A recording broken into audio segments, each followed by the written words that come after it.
Indian No More, Chapter 4, The Oregonian. Summer had been full of fun times, me celebrating my 8th birthday and playing with my cousins and friends. Then one late August afternoon, I decided to race home from Cousin Harlan's house to give Chitch a new picture I'd drawn for our farmhouse walls. Cutting through the wild barley, I sprinted past his older boys, Mark and Chip, playing out in the field, with my waist-long braids soaring behind me. I almost made it past Pee-wee and Leroy, Cousin Harlan's youngest boy.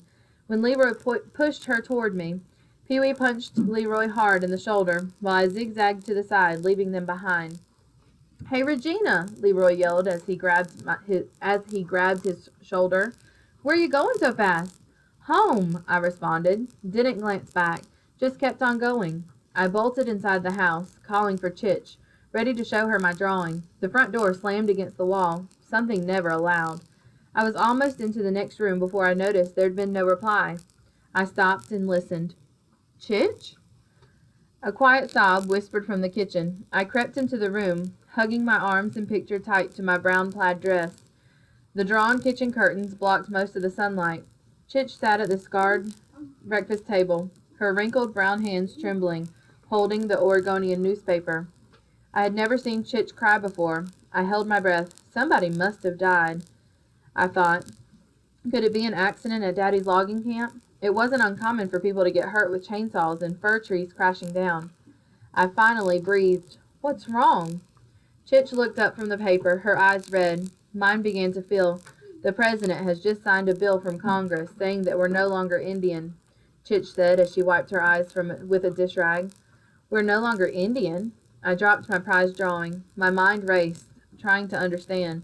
All I could say was, But what if I still want to be one?" I felt devastated when Daddy came home and confirmed what the newspaper said. According to the Oregonian, it was the law, Public Law 588 to be exact, signed by President Eisenhower on August 13, 1954. The law said the government didn't need to provide for our education, health care, or anything else as promised in the treaties. The government declared us only Americans now, instead of our own nation. We didn't need a reservation anymore, nor our tribal roll numbers. Really? The article said that many other Indian tribes had been terminated in Oregon, and it had been happening to other tribes elsewhere within the United States. Mama bawled, covering her face with her flowered handkerchief. Chitch wiped away angry tears. Pee-wee and I nibbled on dry cornflakes at the table, as quietly as possible. Best not to ask questions when adults were upset. "Well, it's done," Daddy said, sipping his coffee and staring out the kitchen window. Mama flailed. "What are we going to do?" She paced the kitchen. "Where are we going to go?" "To Nasman. You are Indian," Chitch said to Daddy while stroking my hair. "I am Indian. The girls are Indians. Fight this." She looked at me. "For them." Daddy leaned forward. "With what? Good looks? I know I'm handsome and all, but you know we can't fight the government." He stood up, facing us. "It will all work out in the end. Trust me. I'll take care of us."